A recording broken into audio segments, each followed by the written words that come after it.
আজ সকাল থেকেই সাতক্ষীরা থানায় আমি লক্ষ্য করেছি বৈষম্য বিরোধী ছাত্র আন্দোলনকারীরা কিন্তু থানার বিভিন্ন পাঁচিল থেকে শুরু করে থানার ভিতরে যত ময়লা আবর্জনা রয়েছে সেগুলো পরিষ্কার করছে এবং সারা জেলা জুড়ে রাস্তায় কিন্তু তারা ট্রাফিকের দায়িত্ব পালন করছে এবং ট্রাফিকের দায়িত্ব পালন করার সময় আমি দেখেছি তাদের ব্যবহারও খুবই সুন্দর ছিল এবং রাস্তায় যে সকল যানবাহন বা গাড়ি ঘোড়া চলছে সেগুলো কিন্তু খুবই ভালোভাবেই চলছে, কোনো প্রকার যানজট তৈরি হচ্ছে না।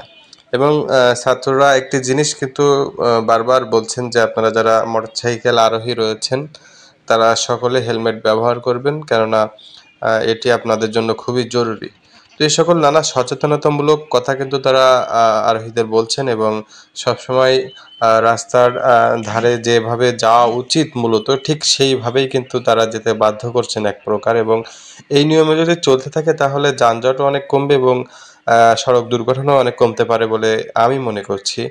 এবং আমি দেখেছি সাতক্ষীরা সদর থানাটি তারা সুন্দর করে রং করে, বিশেষ করে যে এরকম সুন্দর পরিবেশ ফিরিয়ে আনার জন্য যা যা করা যায় তারা কিন্তু তা করছে। বিশেষ করে ছাত্রছাত্রীরা কাঁধে কাঁধ মিলে কিন্তু এই সাতক্ষীরা সদর থানাটি পরিষ্কার করার খুবই চেষ্টা করছে এবং পাঁচিলে নতুন রং করবে বলেও আমাকে জানিয়েছেন।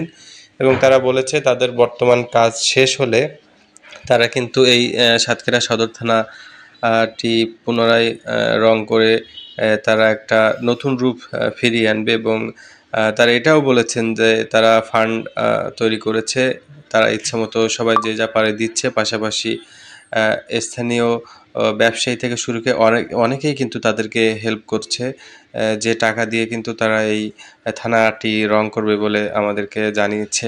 তো আগামীতে আরও ভিডিও নিয়ে আসবো।